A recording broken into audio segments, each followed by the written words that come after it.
Welcome to one and all. My name is Lohita. I am studying 9th class in Vidya the English Medium High School. Today I am telling about an activity balloon rocket.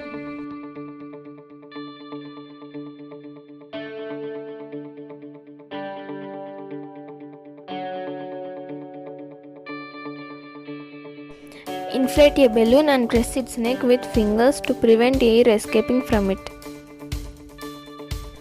Pass a thread through a straw and tape the balloon on a straw. Hold one end of the thread and ask your friend to hold the other end of the thread. Now remove your hand from the balloon's neck so as to release the air from the balloon. Then the straw and balloon automatically moves back opposite to neck of the balloon.